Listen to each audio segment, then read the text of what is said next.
हिंदी व्याकरण का टॉपिक चल रहा था हमारा विशेषण। पिछली क्लास में हमने पढ़ा था कि विशेषण क्या होता है, कितने इसके प्रकार होते हैं, और आज का हमारा टॉपिक है कि विशेषण हम कैसे निर्माण करते हैं। ठीक है, तो उससे पहले ये हम देखेंगे कि उद्देश्य विशेषण और विधेय विशेषण क्या होते हैं। उद्देश्य यानी जो कर्ता से पहले लगाए जाते हैं और विधेय जो कर्ता के बाद में लगाए जाते हैं। तो देखिए, उद्देश्य विशेषण जो वाक्य के कर्ता से पहले लगाए जाते हैं। अब वाक्य का कर्ता कौन हो गया वहां पर, वाक्य का उद्देश्य जिसको हम बोले या विशेष्य यानी जिसकी विशेषता हम बता रहे हैं उस वाक्य में, तो क्या कहलाता है, उद्देश्य विशेषण। अब जैसे एक उदाहरण है इसका, परिश्रमी व्यक्ति सदा सफल होता है। अब व्यक्ति क्या है यहाँ पर, इस वाक्य का कर्ता हो गया। ठीक है, वाक्य का कर्ता हो गया, ये क्या हो गया, परिश्रमी। और परिश्रमी जो है यहाँ पर, परिश्रमी क्या है, उद्देश्य विशेषण है, यानी ये व्यक्ति जो करता है इसका उद्देश्य है या विशेष्य है, इसकी विशेषता बताने के लिए इससे पहले लग रहा है, कर्ता से पहले लग रहा है परिश्रमी। तो परिश्रमी क्या हो गया हमारे लिए, उद्देश्य विशेषण हो गया। वैसे यहाँ पर देखिए, सुंदर चित्र सभी को लुभाता है, तो चित्र तो क्या हो गया, उद्देश्य हो गया हमारे वाक्य का, यानी कर्ता हो गया। इसके बाद सुंदर, सुंदर क्या है, इसकी विशेषता बता रहा है, यानी विशेषण है। कौन सा विशेषण हो गया, उद्देश्य, यानी हमारे उद्देश्य से पहले लग रहा है। तो सुंदर और परिश्रमी दोनों क्या हो गए, उद्देश्य विशेषण, जो क्या कर रहे हैं, हमारे विशेष्य से, उद्देश्य से या कर्ता से पहले लग रहे हैं। इसके बाद देखिए, विधेय विशेषण जो विशेष्य के बाद, अब विशेष्य क्या हो गया, यहाँ पे कर्ता बोल सकते हैं हम उसको, उद्देश्य या विशेष्य तीनों एक ही चीज है हमारे लिए। तो क्या होगा, जो विशेष्य के बाद में प्रयुक्त होता है, यानी आफ्टर, बाद में। उदाहरण देखिए इसका, सुरेश चतुर है। अब सुरेश तो क्या हो गया यहाँ पर, हमारा विशेष्य हो गया, ये विशेष्य यानी जिसके बारे में बात कर रहे हैं, जिसकी विशेषता बता रहे हैं। और चतुर क्या हो गया, विशेषण। कौन सा विशेषण, विधेय विशेषण हो गया हमारे लिए चतुर, यानी कर्ता के बाद में आ रहा है। वैसे हम बोलेंगे यह चित्र सुंदर है, तो चित्र तो कर्ता हो गया, सुंदर क्या होगा हमारे लिए, विधेय विशेषण। ठीक है, ये आया समझ में। इसके बाद हम विशेषण का निर्माण कैसे करते हैं, विशेषण की रचना कैसे होती है। तो कुछ ऐसे शब्द जैसे उपसर्ग से हम विशेषण बनाते हैं, प्रत्यय से विशेषण बनाते हैं। कुछ विशेषण ऐसे होते हैं जिसमें उपसर्ग और प्रत्यय दोनों मिलते हैं। कुछ संज्ञा शब्दों से हम बना रहे हैं, कुछ ऐसे जो क्रिया से बना रहे हैं, अव्यय से बनाते हैं। ठीक है, तो यहाँ से हम स्टार्ट करते हैं। फर्स्ट है संज्ञा शब्दों से। अब संज्ञा आपको पता है, कोई भी व्यक्ति, वस्तु, स्थान, जगह, किसी के भी नाम का बोध जिससे हमें होता है वो क्या कहलाती है, संज्ञा कहलाती है। तो देखो, जैसे न्याय हो गया, न्याय क्या है, एक क्रिया है। जैसे क्रिया नहीं, इसको हम बोल सकते हैं कि न्याय एक संज्ञा है, यानी कोई भी चीज जो हमें मिल रही है, न्याय जैसे हमें मिलता है न्यायालय से, तो उससे रिलेटेड कोई भी विशेषण क्या बन जाएगा, न्यायिक। यानी हम बोलते हैं कार्य प्रणाली, जैसे हम बोलते हैं अदालत में कार्य प्रणाली क्या होती है, तो न्यायिक कार्य वहां पर होता है। जैसे इतिहास का ऐतिहासिक हो गया, कृपा का कृपालु बन गया, श्री का श्रीमान, रोग का रोगी, रस का रसीला, नमक का नमकीन। इन सबको हम वाक्य में भी प्रयोग कर सकते हैं अलग अलग।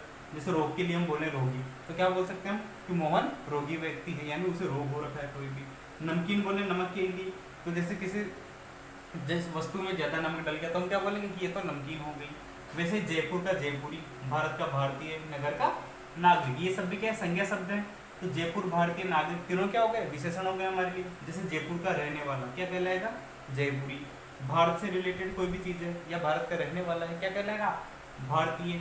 नगर का नागरिक हो गया। वैसे समाज का सामाजिक, नमक का नमकीन, ये रिपीट हो गया यहाँ पे। ठीक है, नीति का नैतिक हो जाएगा, केंद्र का केंद्रीय बन जाएगा। जैसे हम बोलते हैं ना, कोई भी केंद्रीय योजना आई है, तो हम क्या बना रहे हैं, विशेषण बना रहे हैं केंद्र से संबंधित। उसके बाद क्रिया से, कोई भी क्रिया होती है हमारी, देखना, हंसना, उतरना, चढ़ना, भागना, दौड़ना। ठीक है, इन सबसे रिलेटेड जो भी विशेषण बन रहे हैं, जैसे पढ़ना से क्या बनेगा, पठनीय। अब इसका हम वाक्य में प्रयोग करें कि एक लेख आया है किसी भी अखबार में, वो हमारे लिए क्या है, पढ़ने योग्य है, तो हम उसको क्या बोलेंगे, पठनीय है, यह लेख पठनीय है। लिखना का लेखनीय। वैसे दिखाना का दिखावटी, जैसे हम बोले कि यह वस्तु दिखावटी है। खाना का खाद्य, वैसे भी हम प्रयोग कर सकते हैं कि ये क्या है, खाद्य पदार्थ कोई भी। तो क्रिया जो भी है उससे रिलेटेड हम विशेषण बना रहे हैं। तैरना का तैराक हो गया, यानी मैं बोलूँ कि मोहन बहुत अच्छा तैराक है। खेलना का खिलाड़ी बन गया, खेल से रिलेटेड खिलाड़ी भी आप प्रयोग कर सकते हो। चलना का चालू हो गया। देखना का दर्शनीय, जैसे हम बोलें कि जैसे ताजमहल दर्शनीय स्थल है। और भूलना का भुलक्कड़, कि मोहन बहुत भुलक्कड़ है। हंसना का हंसोड़ हो गया, सुरेश एक हंसोड़ व्यक्ति है, यानी बहुत हंसता है।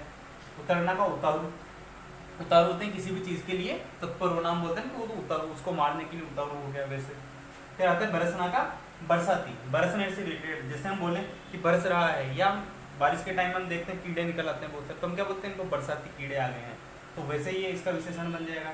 भागना का भगोड़ा हो जाएगा, मोहन भगोड़ा आदमी है, ऐसा बोल सकते हैं। तोड़ना का तुलनीय हो गया, कि जो वस्तु तोलने योग्य हो जाए। तो ये सब क्या है, क्रिया से बनने वाले विशेषण। और भी बहुत सारे एग्जाम्पल्स है इसमें।